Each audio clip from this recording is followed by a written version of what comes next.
Good morning. Good morning. Good morning. My name is Katie Bartholomew. My pronouns are she, her. I have the joy of serving on your board of trustees. It is my pleasure to welcome you here this morning. If you're here for the first time, thank you for joining us. We look forward to getting to know you. We invite you to fill out the visitor forms in the pew. Our congregation's core values are connection, transformation, justice, and acceptance. We cultivate caring communities for one another in this congregation. We bear witness to love and pain in the world and respond with acts of compassion. Unity Temple has many diverse opportunities for community, learning, service, and fun. Come to Unity House immediately following the service this morning, each service. Representatives from a wide range of activities will be there to share about what they do and how to get involved. And as always, there will be cookies, coffee, and tea. Our LGBTQ plus gender reproductive justice team is sponsoring a blood drive in our community center on Saturday, September 27th. You can sign up for a spot at the team's table in Unity House after the service or find a sign-up link in the e-beacon. We are so glad to have you with us here today. I invite those of you who are here in person to greet one another. Greetings. Hello again.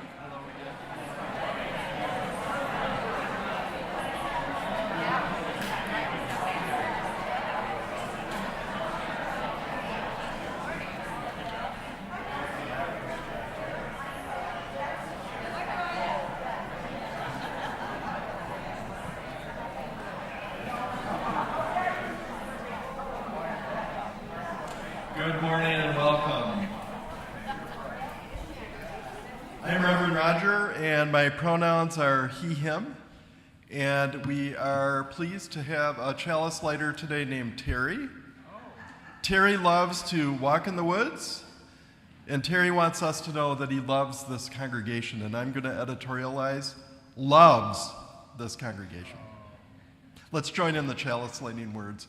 We are a Unitarian Universalist. This is the Church of the Light, the loving hand, the helping hands. We take care of the planet Earth and each other.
My name is Jay Cohen. My pronouns are he, him. I'm the worship associate today.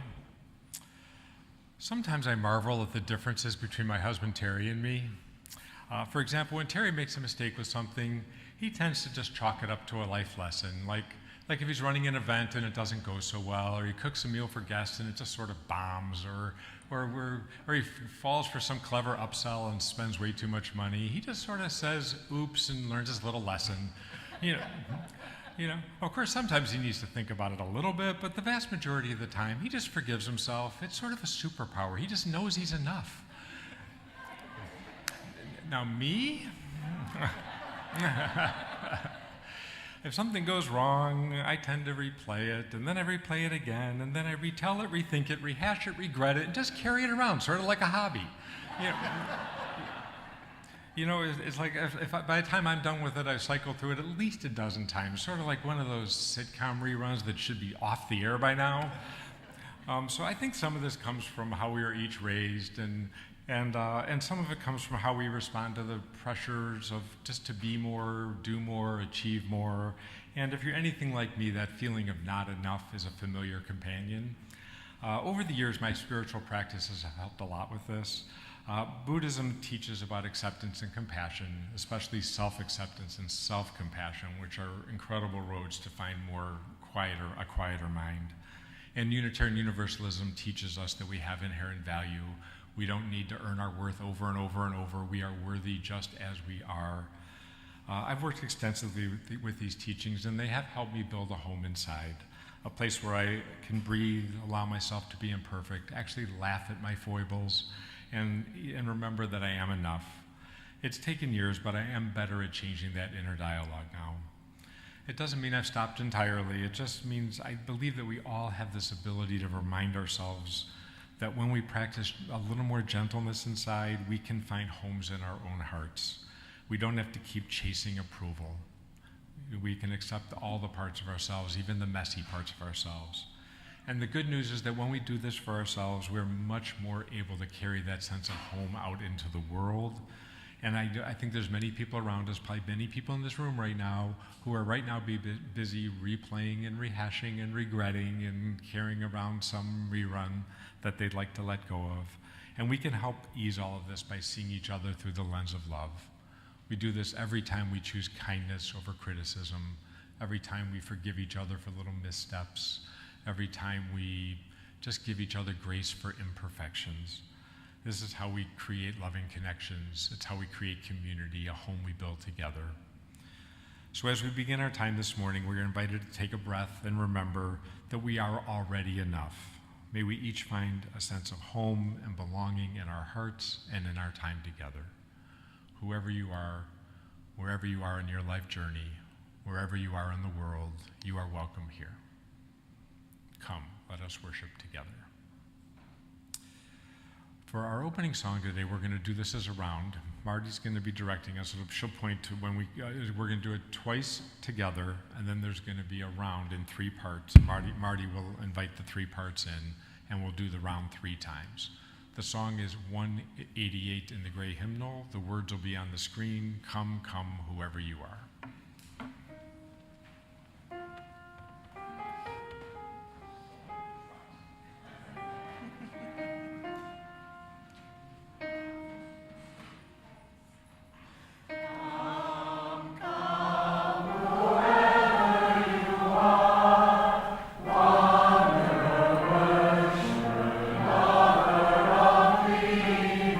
Ours is the carol of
Please join in reading the words of our covenant.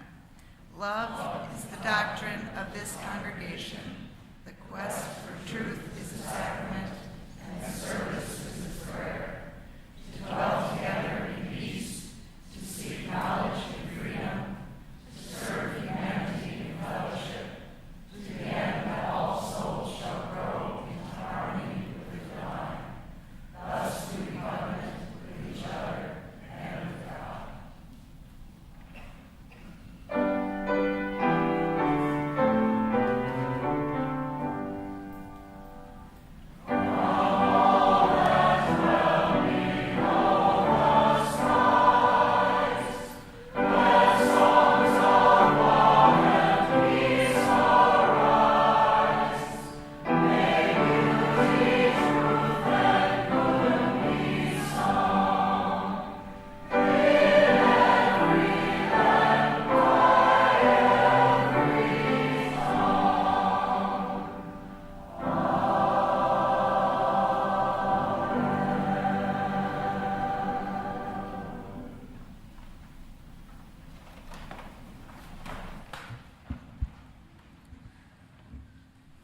My name is Reverend Emily Gage. My pronouns are she and her, and I serve alongside your spiritual care team. Love is the doctrine of this congregation. Sharing the joys and sorrows of our lives with each other is one of the ways we embody love in our congregation. Those attending in person may share your joys and sorrows in the notebook outside the doors to the sanctuary. You can always also email your joys and sorrows to spiritualcare@unitytemple.org. That email also reaches Roger, myself, and our intern minister, Emily Mace. If you would like to talk to someone about what is on your heart, please feel welcome to contact the spiritual care team. They are here to listen and sit with you in times of both joy and sorrow. Here are the joys and sorrows that were shared this week. Last Sunday, September 14th, the Widener family commemorated what would have been their son Everett's 8th birthday. Everett Arthur Widener was born on September 14th, 2017, and died the following day. In the 8 years since, he has taught his family how to hold joy and sorrow together at once, how to live more fully, and how to appreciate the life we're given, even when we don't understand it. The family asks that you show some extra kindness to your world today in Everett's memory. We know that we hold some joys and sorrows in silence, and we invite anyone who has a joy or sorrow to come forward to drop a stone into the bowl of water at one of our 4 stations around the room. Collectively, we hold all these joys and sorrows, both known and unknown, in our minds and hearts. We invite you to engage in the spiritual practice of silence during this shared ritual. Let us begin.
some words of meditation today that are a poem from Rosemary Watola Traumer. It's called Please. If you are one who has practiced meeting the pain of the world, we need you. Right now, we need you to teach us it is possible to swallow what is weighty and still be able to rise. We need you to remind us we can be furious and scared and near feral over injustice and still thrill at the taste of a strawberry, ripe and sweet. Can still meet a stranger and shake their hand, believing in their humanness. We need you to show us how we, too, can fall into the darkest, unplumbed pit and learn there a courage and beauty we could never learn from the light. If you have drowned in sorrow and still have somehow found a way to breathe, please lead us.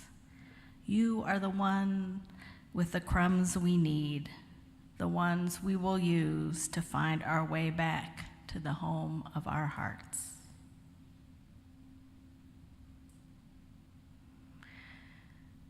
May we each find a way back to the home of our hearts and know that we are surrounded, both this day and all our days, by a great love. Amen. Blessed be.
If you are someone who likes to come close when you're listening to a story, I invite you to come and sit down on the floor near me. I have a story called Stella Luna. It's by Janelle Cannon.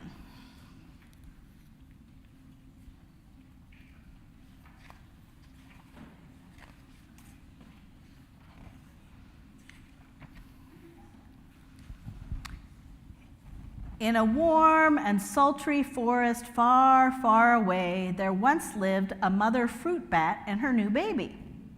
Oh, how Mother Bat loved her soft, tiny baby. I'll name you Stella Luna, she crooned.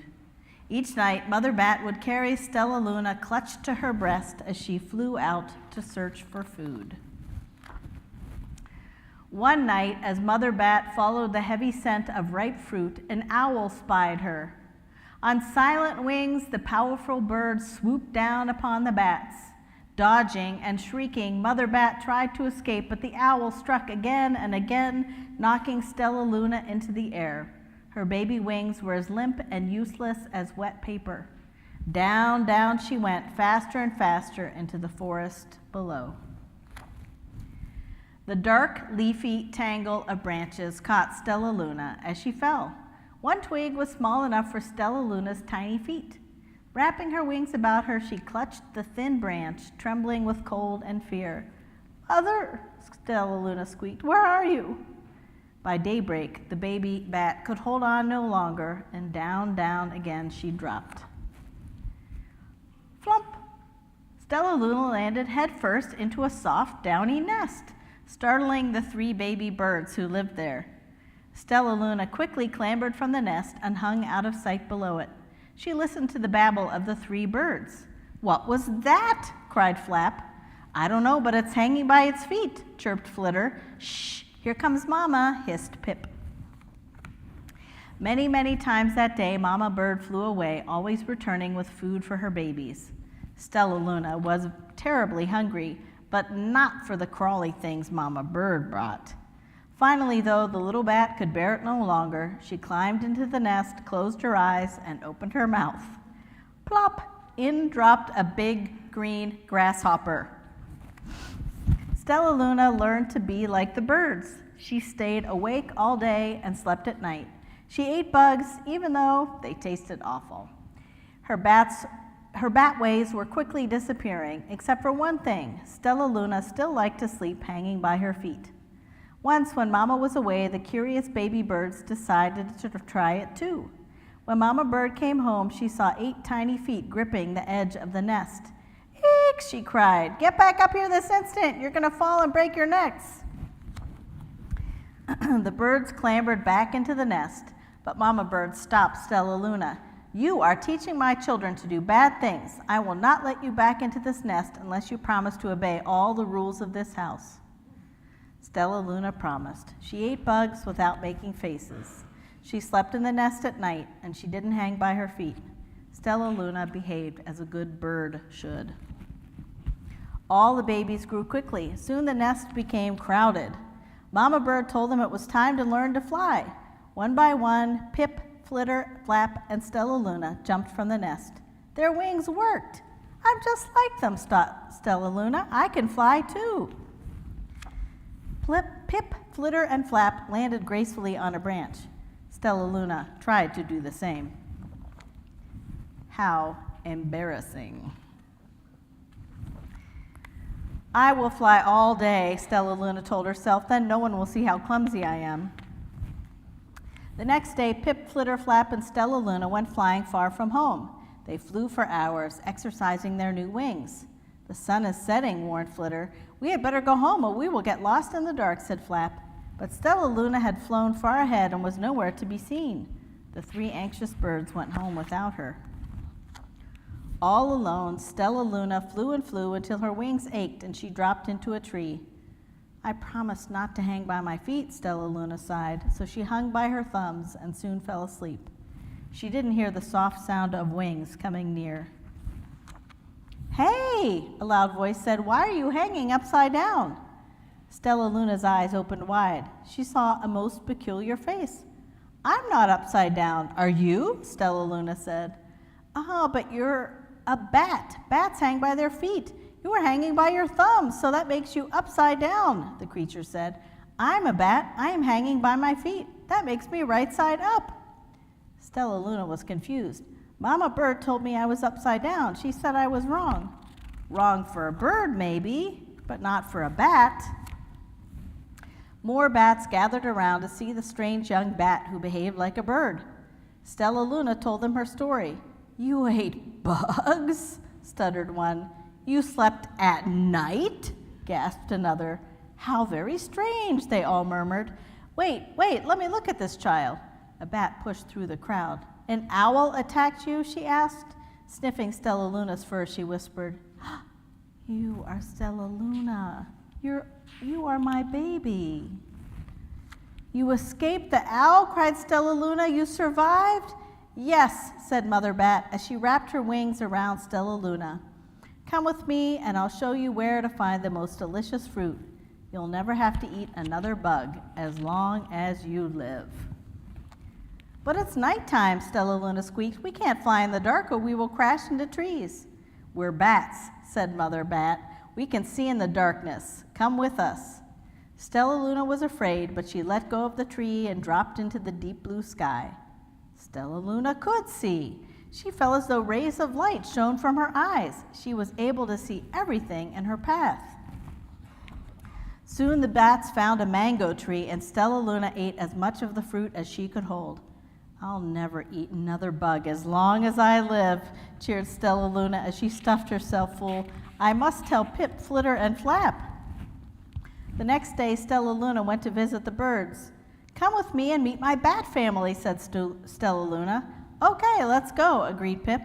"They hang by their feet and they fly at night and they eat the best food in the world," Stella Luna explained to the birds on the way.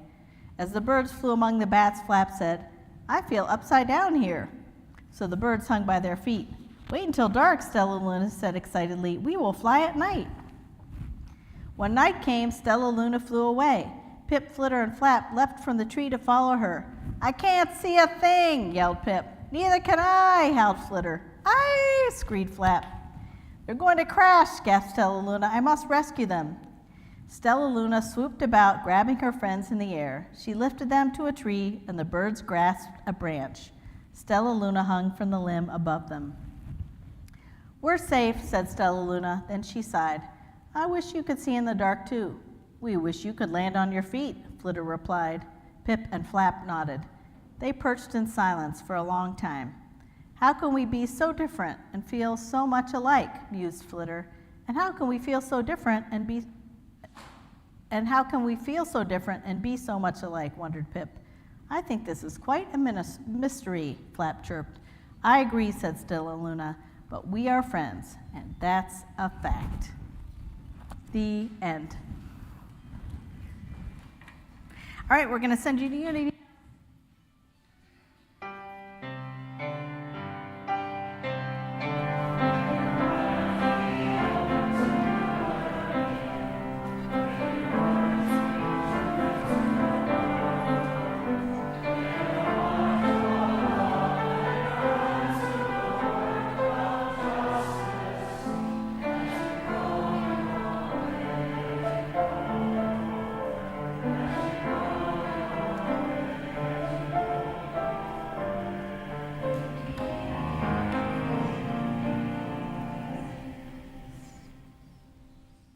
Good morning.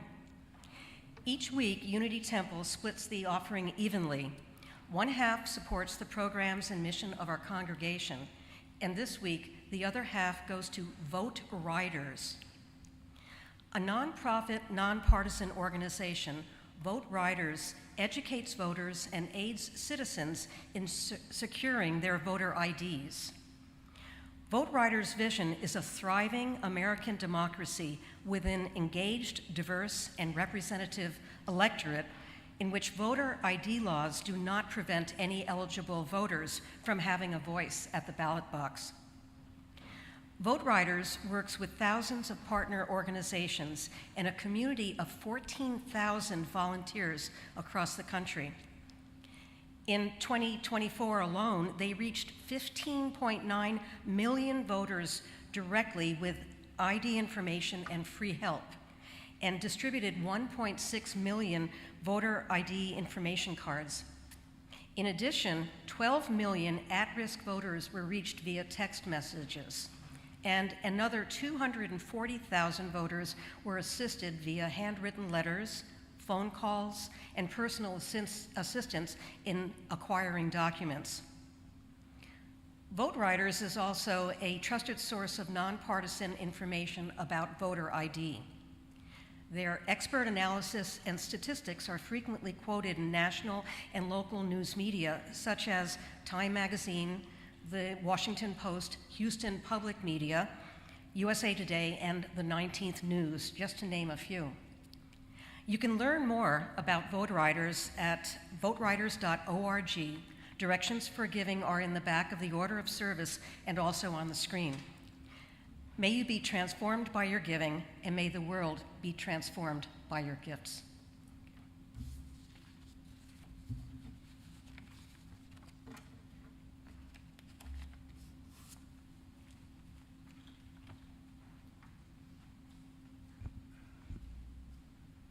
Good morning. I'm Emily Mace. I use she, her pronouns, and I am the intern minister here at Unity Temple.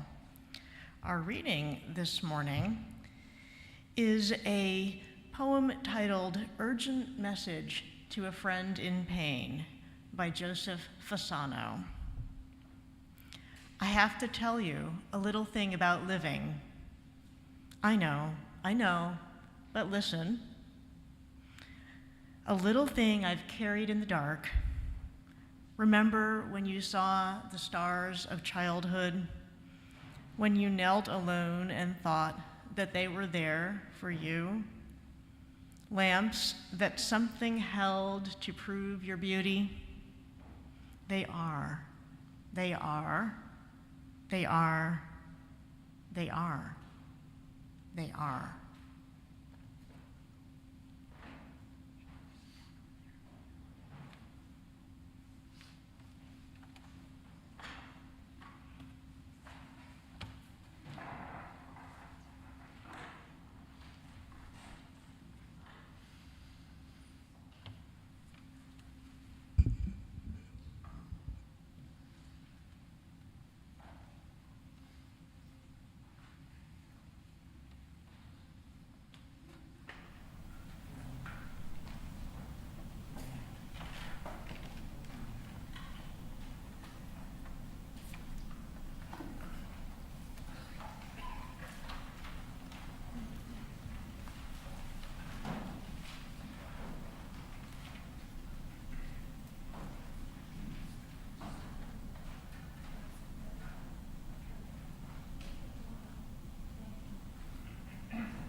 Sharon Salzberg, a writer and teacher of Buddhist meditation, tells a powerful story about the first time she met the Dalai Lama.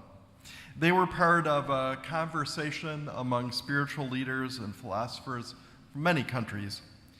And Salzberg had a burning question for the Dalai Lama, and so she asked him, "What do you think about self-hatred?"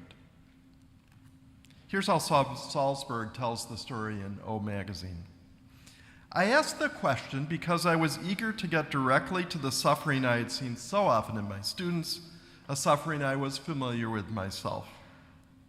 The room went quiet as all of us awaited the answer of the Dalai Lama. Looking startled, he turned to a translator and asked pointedly in Tibetan again and again for an explanation. Finally, turning back to me, the Dalai Lama tilted his head, his eyes narrowed in confusion. 'Self-hatred?' he repeated in English. 'What is that?' All of us gathered at this conference in Dharamsala, India, philosophers, psychologists, scientists, and meditators were from Western countries, and self-hatred was something we immediately understood. That this man, whom we all recognized as having a profound psychological and spiritual grasp of the human mind, found the concept of self-hatred incomprehensible, made us aware of how many of us found it all but unavoidable. During the remainder of the session, the Dalai Lama repeatedly attempted to explore the contours of self-hatred with us. At the end, he said, 'I thought I had a very good acquaintance with the mind, but now I feel quite ignorant. I find this very, very strange.' Salzberg concludes, "The fact that self-hatred was not part of his worldview pointed to the essence of my own aspirations. The need to resolve the ache of my self-hatred had sparked the fundamental spiritual questions in my life. In 1970, when I was 18, I went to India to learn meditation, wanting to weave the brokenness I felt inside into a cohesive whole, yearning to know what loving myself could possibly mean.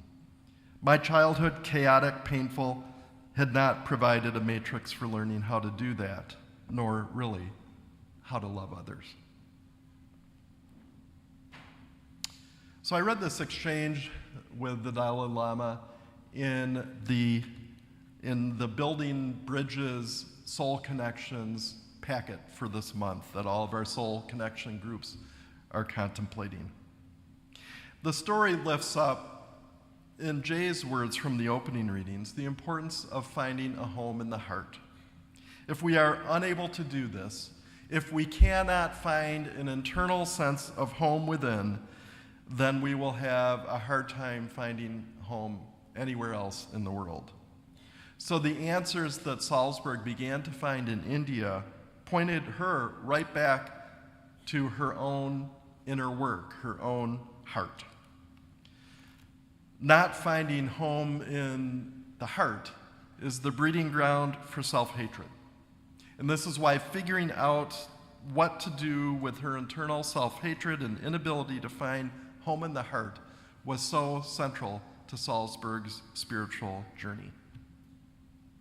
And the Dalai Lama's bewildered response points to the reality that self-hatred and all those internal feelings related to it, like self-doubt, self-criticism, feeling unworthy, inadequate, all of this is actually not inherent to the human condition. The Dalai Lama's response suggests that this is a Western phenomenon. And I expect the West, or maybe it's more accurate to say the global white-dominated North, has likely spread this internal poison through colonialism and imperialism and domination efforts to the rest of the world.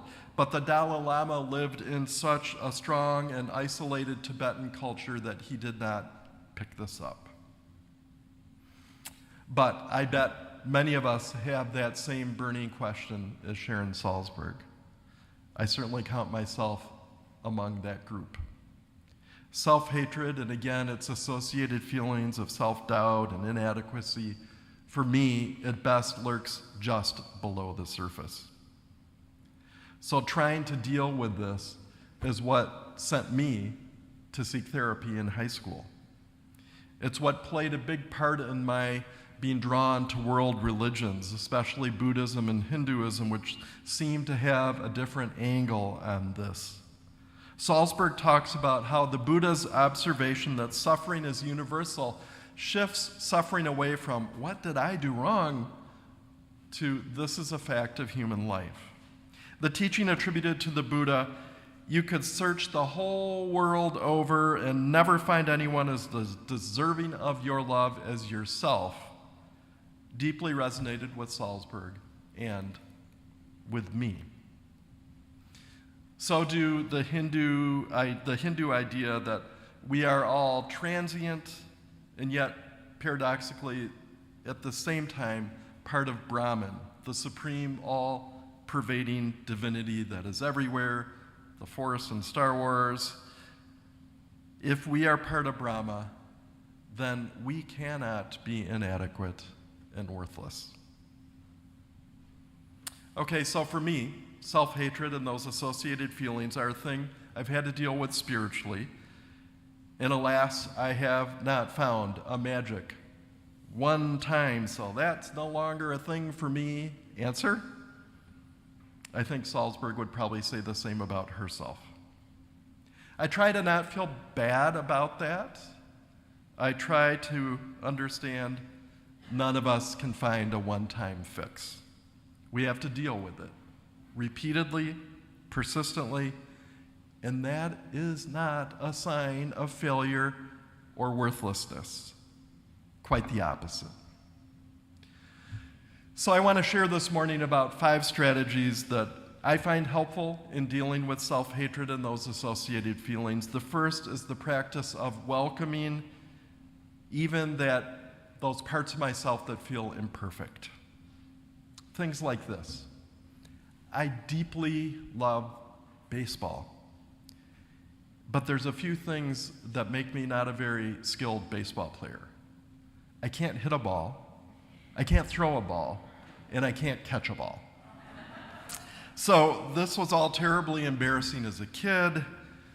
It was seriously a source of shame for me and frustration. How can I love this more than any of these other kids but be so bad at it? I eventually figured out that it's okay really to be bad at playing baseball, but to still love people who are good at it, play baseball. I came to understand that while batting, throwing, catching aren't things that I excel at, there are a few things, even in baseball, that I'm good at. I can remember that year when we all graduated from T-ball to pitched ball. And I was smart enough to figure out that those kids pitching could not throw a strike to save their lives. So all I had to do up there was stand and avoid balls. Didn't get a hit all year, but scored lots of runs because I'm also fast. So I could get around the bases and score runs. And then maybe it was wisdom, the end of that year as they were beginning to find that strike zone, time to move on from this sport. We all have things that we're good at, things we're not good at. Stella Luna was not good at flying like a bird or sleeping in a nest, but Stella Luna was really good at flying at night and sleeping underneath with feet on the branch. So in ministry, this being good at some things and not so good at other things, that's a piece of the puzzle. Ministry is this very generalist calling. There's no minister who's good at everything, me included. So I try to lean into what I'm good at. I try to gain enough skill at what I'm not so good at so that I can get by and maybe not cause harm. And here's something that y'all need to remember when you're searching for a settled minister, a settled lead minister following me, which is a ways off. But remember, you heard it here first, September 21st, 2025. You're not going to find the perfect minister. Nope. Don't try. Live with that reality. Second strategy for dealing with self-hatred and its associated feelings is deconstructing this Western dualism that created the idea that anything related to physical bodies is bad. So this morphed into hatred, or at least devaluing bodies. especially the body of our planet, especially human bodies that somehow are designated as being more embodied than other bodies, which is ridiculous. Female bodies, for example. The whole line of thinking isn't good for any of us or our planet. None of our bodies is perfect, but all of our bodies, nonetheless, are glorious vessels of being. Every single body. Bodies of all colors, abilities, sizes, gender identities, and ages, every single one. And oh my gosh, that's me included, and you included. Every single one, all glorious vessels of being. So one of the surprises I experienced 3 years ago when I started painting my toenails is that these colors help me feel, when I look down at them, and I'm the one that sees them the most, they help me feel embodied. They help me feel at home in my body. They help me celebrate my body. So this is one of the perks that keeps me going, and I can't exactly try different hairstyles, so. And in some ways, this painting the nails every 3 weeks or so is an embodied spiritual practice for me. I don't know how long I'll continue it, but as long as I'm feeling that, yep, I will. Which brings me to the third strategy for dealing with self-hatred, which is regular spiritual practice.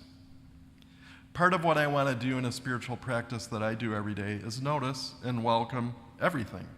Everything that's going on in and around me, body, feelings, mind and thoughts, significant relationships around me, to do an internal check-in. And sometimes some of these familiar friends show up. Feelings of inadequacy, feelings of failure, feelings of self-doubt and second-guessing, all the stuff Jay shared about. And I try to say, oh, yes, it's you again. Well, welcome. Come on in. I know that you don't ever leave for good. And so this is a great opportunity to think of that quote from the Buddha, searching the whole world over, we'll never find anyone as deserving of love as ourselves. So thanks for reminding me of that inadequacy feelings. And you can go away now. Yeah, I know you'll be back, but go away now. Fourth strategy with dealing with self-hatred is community. If you weren't here, see last week's sermon. Fifth strategy is connection with this beautiful planet, with the magnificent universe that is our home. I can connect by looking up at the stars, by listening to the birds, and by reaching down and touching the ground. When I look up at the stars, I realize how magnificent it is, how temporary and small a speck I am, and our planet even is. And yet part of this amazing whole. There is magic in the heart of the universe. And it's actually in our own hearts too. In his poem, The House of Belonging, David Whyte writes about waking up in the morning and realizing as he reflected in the golden morning light, this is the bright home in which I live. This is where I ask my friends to come. This is where I want to love all the things it has taken me so long to learn to love. There is no house like the house of belonging.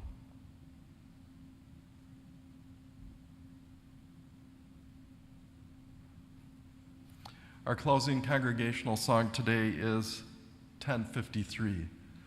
The Dalai Lama might not understand why we sing this, but I think a lot of us do.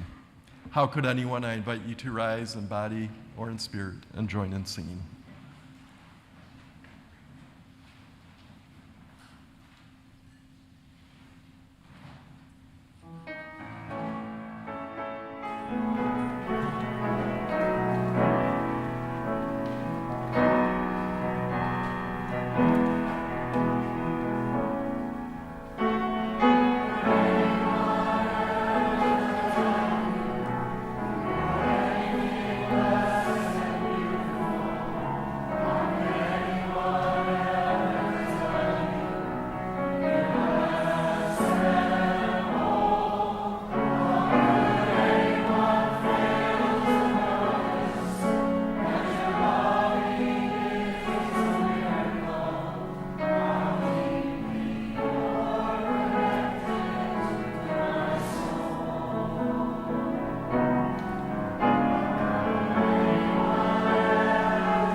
from the reading that Emily Mace shared. Remember when you saw the stars of childhood, when you knelt alone and thought that they were there for you, lamps that something held to prove your beauty. They are, they are, they are, they are, they are. Let's join in the chalice extinguishing. Carry the flame of peace and love until we meet again.